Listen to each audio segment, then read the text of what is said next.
কেউ যতই নিজের হোক না কেন, সবাই আগে নিজেরটাই দেখে।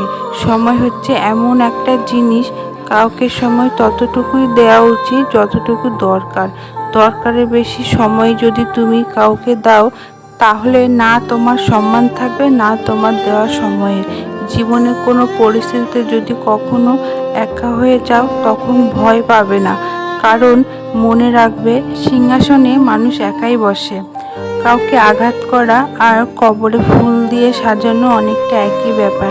তুমি কবরে যতই ফুল দিয়ে সাজাও না কেন, সে মানুষটা থোড়ি ফিরে আসবে।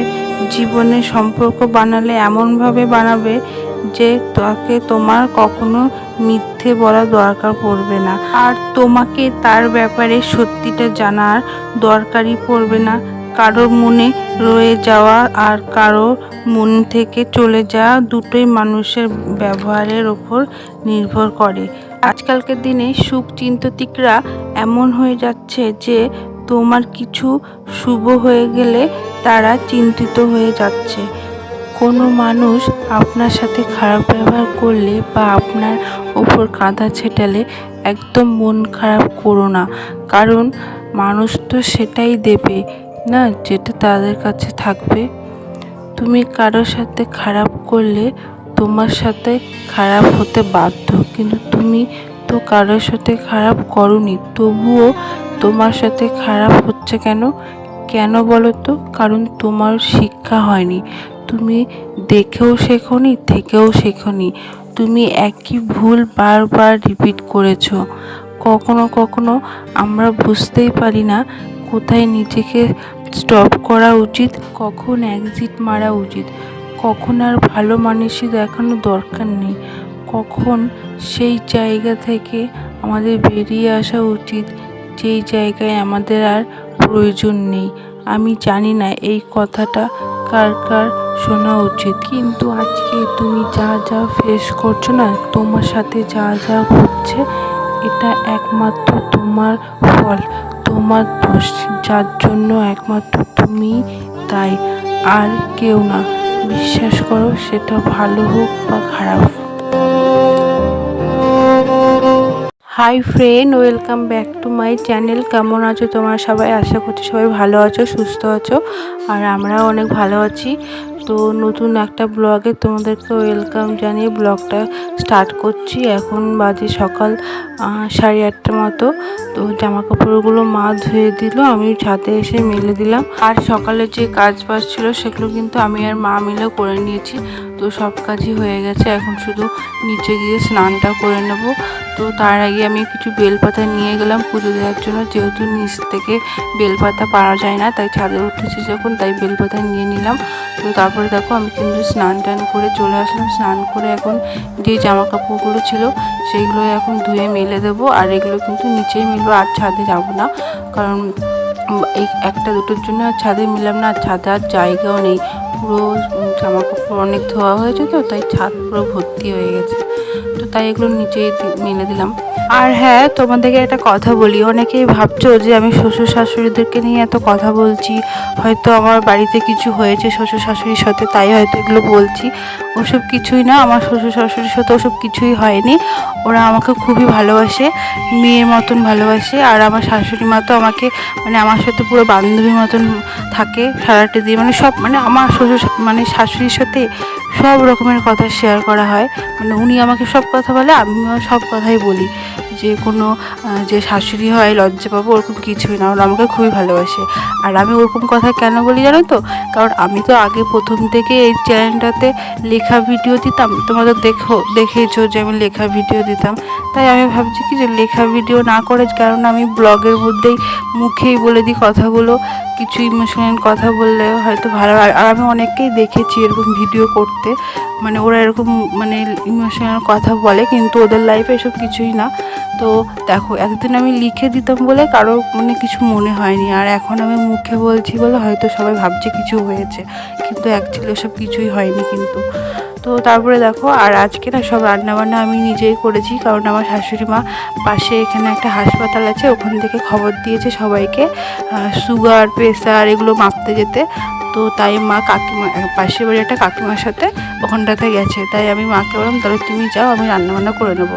কারণ রান্নাবান্না তো সিম্পলই ছিল, মানে ঝামেলার কোনো রান্না ছিল না, তাই আমি করে নিয়েছিলাম। মা কিন্তু আমাকে সব কিছু রেডি করে দিয়ে গেছিলো, মানে ডাটা চচ্চড়ি করেছিলাম, তো ডাটাগুলো আগের দিন সন্ধ্যাবেলাতে মা সব কেটে রেখেছিলো। তারপর আমাকে হাসপাতালে যাওয়ার আগে শাক কেটে দিয়ে গেছিলো, আর মাছের কারি করব, তো তার জন্য মশলা বেটে দিয়ে গেছিলো। তো আমি শুধু রান্নাটা করে নেবো, সব কিছু রেডি আছে। তো প্রথমে তখন আমি ডাটা চচ্চড়ি বসিয়ে দিয়েছি, আর ডাটা চচ্চড়িতে না আমি একটা মানে প্রবলেম করে ফেলেছিলাম, মানে এই ঝিঙেগুলো জানো তো আমি দিতে ভুলে গেছিলাম। তো যখন ডাটাটাকে মানে হালকা ভেজে সর্ষে বাটা দিয়েছি, তখন সর্ষে বাটা দেওয়ার পরে জল দিয়েছি, তখনই না মা একবার বাড়িতে এসেছিলো আধার কার্ড নিতে। তখন মা হট করে বললে কি তুমি ঝিঙে দিতে ভুলে গেছো? আমার চোখে হ্যাঁ তাই তো। তখন মা বললো এখনই দিয়ে দাও, হয়ে যাবে, কিছু হবে না। তখন দিয়ে দিলাম। তো আজকে সকালে আমি রুটি খাবো ঠিক করেছি। আজকে শ্বশুরের জন্য সকালবেলা রুটি করেছিল, দোকানে নিয়ে যাওয়ার জন্য। তখন মাকে বললাম তাহলে আমার জন্য দুটো করো, আমি আজকে সকালে রুটি খাবো, ভাত খাবো না। তো তার জন্য রুটি করেছিল, আর রুটি খাওয়ার জন্য আমি আলু ভাজা করেছিলাম, আর মার জন্য রেখে দিয়েছি, মা এসে খাবে। তো রুটি মিষ্টি ওগুলো দিয়ে খেয়ে নিলাম। ডাটা চচ্চড়িটা বসিয়ে তারপরে আমি খাওয়া দাওয়া করেছিলাম, কেননা ওটা করতে মানে ওই ডাটাটা সেদ্ধ হতে তো অনেকটা টাইম লাগে, তার মধ্যে আমি খেয়ে নিয়েছি। তো তার মধ্যে কিন্তু দেখো খেতে খেতে আমার রান্নাটাও হয়ে গেছে, মানে ডাটা চচ্চড়িটা হয়ে গেছে। আর দেখো ঝিঙেটাও কিন্তু খুব সুন্দর সেদ্ধ হয়ে গেছে, মানে কোনো প্রবলেম হয়নি। চচ্চড়িটা হয়ে যাওয়ার পরে এখন কড়াইটা নামিয়ে নিচ্ছি, নামিয়ে তারপরে কড়াইটা ধুয়ে নিয়ে তারপরে আবার শাক বসাবো। আর আজকে হচ্ছে লাল শাক হবে। লাল শাক খেতে তো আমার একদমই ভালো লাগে না, কারণ লাল শাকটা মানে ভালো লাগে, কিন্তু লাল শাকের মধ্যে কেমন একটা গন্ধ হয়, ওই গন্ধটা আমার ভালো লাগে না। তো অনেক সময় আবার একটু রসুনটা বেশি করে দিলে তখন শাকের মধ্যে ওই গন্ধটা থাকে না, তার জন্য রসুনটা সবসময় বেশি করে দিতে হয় লাল শাকে। তো অনেকের হয়তো ভালো লাগে, আমার ভালো লাগে না। তো এখন লাল শাকটাই করে নেব। লাল শাকটা হয়ে যাওয়ার পরে মাছ ফ্রিজে আগের দিন রাখা ছিল, ওই লাঠা মাছ ছিল, ওই মাছগুলোই করব। তো লাঠা মাছগুলো জানো তো পুরো বেঁকে বেঁকে গেছে, তো ওগুলো হাত দিয়ে দিয়ে সব সোজা করছিলাম। আর লাঠা মাছটা জানো তো আমি আজকে কম ভাজা করে ফেলেছিলাম।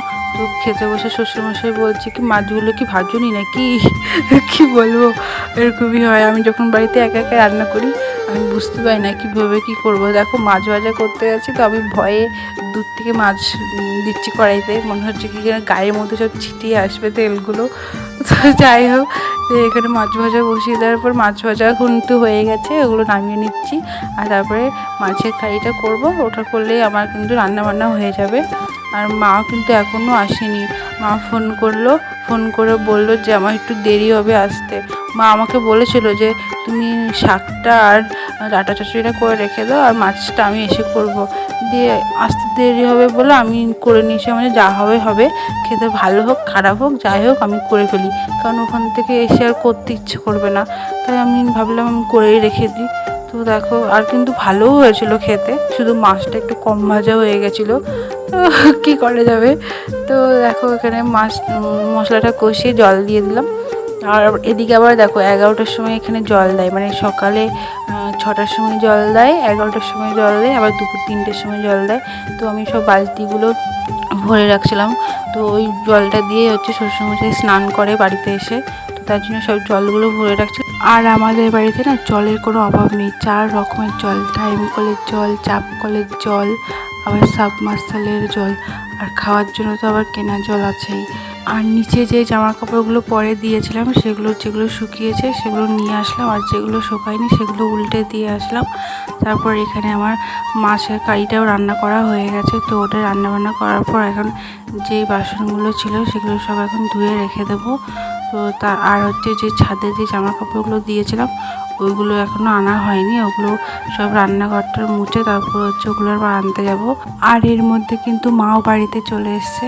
তো মা যেহেতু সকালে শুধু চা বিস্কুট খেয়ে গেছিলো, জল খাবারে কিছু খেয়ে যায়নি, তো মা এখন জল খাবারে খাওয়া হয়ে গেছে। তো তারপরে দেখো আমি এখন রান্নাঘরটা মুছে নিচ্ছি, আর মা আমাকে বলছে যে তুমি তো রান্নাবান্না করেছো, তো থাক তাহলে আমি রান্নাঘরটা মুছে নিচ্ছি। দিয়ে আমি বললাম না না তোমাকে আর মুছতে হবে না, আমিই মুছে নিচ্ছি থাক। তো দেখো আমি এখন রান্নাঘরের উপরে গ্যাস ট্যাসগুলো মুছে এখন নিচের মেঝেটা মুছে নিচ্ছি। তারপরে চলে গেলাম ছাদে, যে জামা কাপড়গুলো শুকিয়েছে সেগুলো ভাঁজ করে রেখে দেবো, আর যেগুলো শুকায়নি সেগুলো আবার নিচেই মেলে দেবো। ওগুলো আর উপরের থেকে সব নিয়ে আসলাম, উপরে আর রাখলাম না। তো আমার ভিডিওটা এই পর্যন্তই, এখানে শেষ করছি। তোমাদের ভালো লাগলে লাইক শেয়ার সাবস্ক্রাইব করে দিও। দেখা হচ্ছে নেক্সট ভিডিওতে। বাই।